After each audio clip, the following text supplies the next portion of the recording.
Okay, so let's just go a little bit further into trees. I just kind of did all that because I thought it was interesting.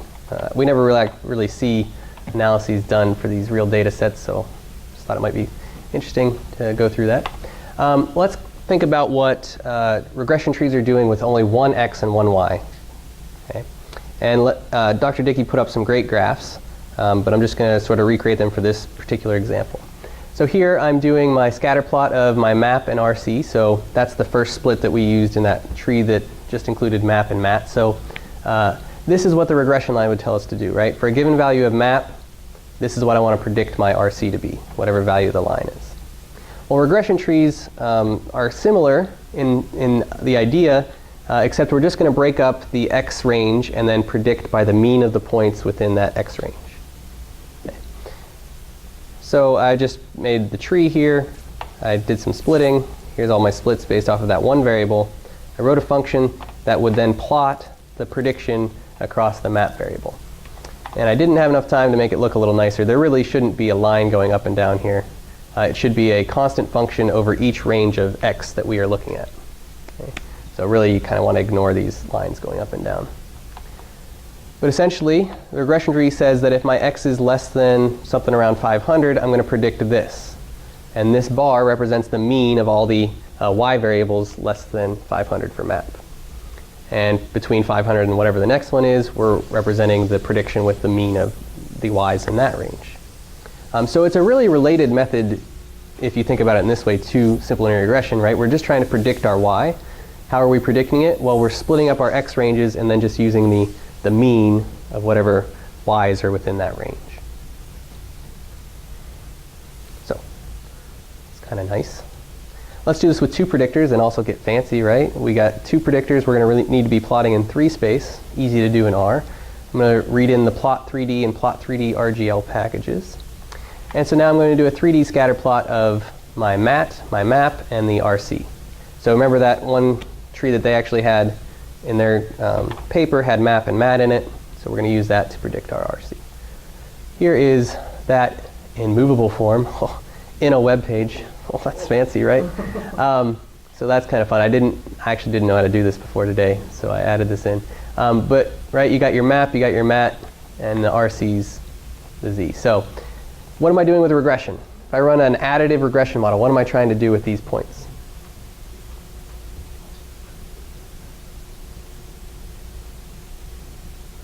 Uh-oh, we're failing. No.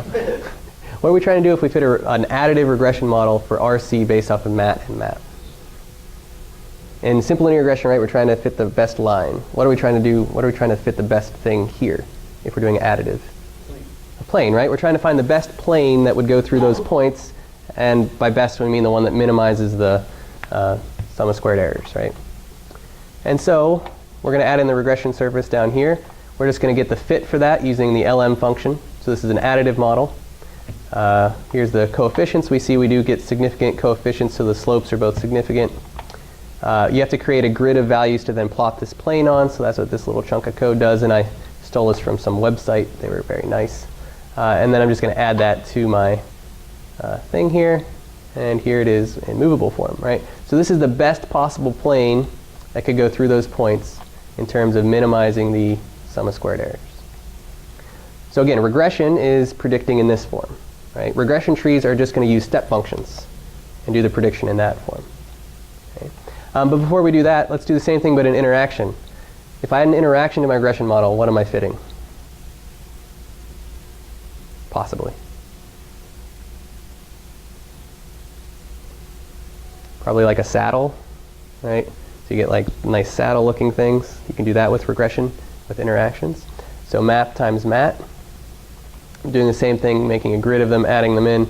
And so we get this lovely saddle going on here, right? So that's the best fitting interaction plane through there, right? So that's kind of fun. It's not doing a great job up top here though, right? These points all seem to be missing on the same side. Kind of hard to see, but so maybe that's not the best fit. We probably need actually a more wiggly surface, perhaps. But the coefficients for this are all significant. But again, probably not the best fit. We'd want to look at residuals and things like that to really get an idea. Okay, so let's think about doing the trees with two variables, right? So RC with map and mat. We're trimming up that tree, too big. Okay, here's the tree I'm going to use.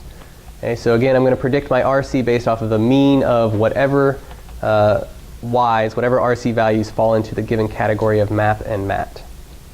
Okay, so I'm creating a function that does that, and I couldn't find a good way to output the categories from this R part, so I basically had to write this function by hand based off of just looking at this. There has to be a better way to do that. Could not find it, probably due to my incompetence. But here it is. Boom. This is how we predict with a regression tree, right? And again, forget these little dips. Those dips are just because my function is not defined quite that well. But we are just fitting different step parts based off of our different range of mat and map. So instead of fitting either a plane or this curved sort of saddle, we're fitting a step function, right? And that can step and change in both the x and y direction. So down here we're changing in this direction, and as we move here we're changing in the other direction. But that's really the relationship between regression and regression trees, right? It's all still about prediction, just changes how we're predicting. Instead of using a plane, we're using the mean of the observations in a given segment of the x's. Yeah? Why there is a shape on This part? Yeah. So that's just my function. I didn't define. I didn't actually I didn't actually evaluate my function across the grid as well as I should have. But really, it should be like a little flat section down here, and then a flat section up here. So really, we don't want these diagonals, but there's still flat parts here and here. So it's dropping down. There shouldn't be like a line between them, but it should be that there's a step here, there's a step here, there's a step here. It just looks like there's a V there because my function is poorly written. But it should look like we got a flat part right here, we got a flat part right here, and then in between, for the different ranges of the x's, we're dropping down, right? So forget this part of it, but there is still a flat part down here. Does that make sense?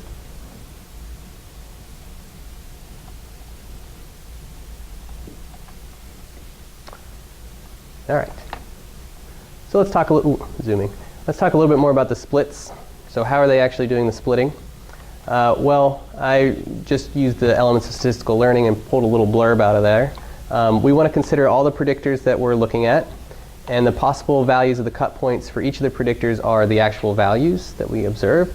And we want to choose the predictor and cut point such that the resulting tree has the lowest residual sum of squares, where we're going to use the mean within a given range to do the prediction. Okay? So essentially, we were defining two regions for our first split. The lower region, let's say anything less than s, and the upper region, anything greater than or equal to s. And we want to minimize this function. So this is just your sum of squares using a prediction of the mean of the values in the lower region versus the y's in that region. So we're only summing over the x's or the y's in that lower region. And then we're going to add to that the sum of squared residuals from doing that in the upper region, right? And so we want to go through every single point and see which split is going to minimize this function, and that's what our best split is going to be at this particular moment. And then we'll just do that again. So then we'll now have our two data sets, and we'll just do the recursive splitting in this part and in this part. And we just keep doing that until we reach some sort of stopping criteria, like there's too few observations in my leaves, so I don't want to keep going, or it's not decreasing my sum of squares, residual sum of squares anymore. Okay, and then we're going to prune that back up. So I just wrote a little function to take this data and calculate the residual sum of squares based off of different splits. So here I did a split right here, whatever x this is, and the residual sum of squares was 10.1. So again, what that represents is the average value of this minus the mean squared plus the average value of all these points minus the mean squared gets 10.1. As I move my split over, so now I've just jumped over a little bit further, my residual sum of squares is now 8.6. Move it over again, it's 5.7. Move it over again, it's 4.79. This will end up being the smallest possible residual sum of squares, and this is where we actually do our split for the first level of our map variable, or first level of our tree. As we keep moving over, we're starting to increase 5.6, 7.78. And there's no reason that this needs to be like a quadratic function or anything like that. It just happens to be that this ends up being our best possible split right here. Yeah. You go with more than 2? Yeah, so it would be the same idea with more than 2. You would just take your 3D plot and you're going to split on every variable in every way, right? So you're going to take your x variable, split every possible way, your first x variable, split every possible way and predict there. Do it with the other one. 1 and 2 step, so like split 3 ways. Oh, I would certainly think you could do that. That would be more computationally rough because you'd have to take this split and then every other possible split. So it would essentially, that would be a very high increase in complexity. But certainly you could try to do something like that. And this is called a greedy algorithm because it's looking for the best split only right now. It's not sort of searching for, is there a better one in the future if I do this first and then this. So it's not necessarily the best way to do it, but this is a common way that we do the splitting.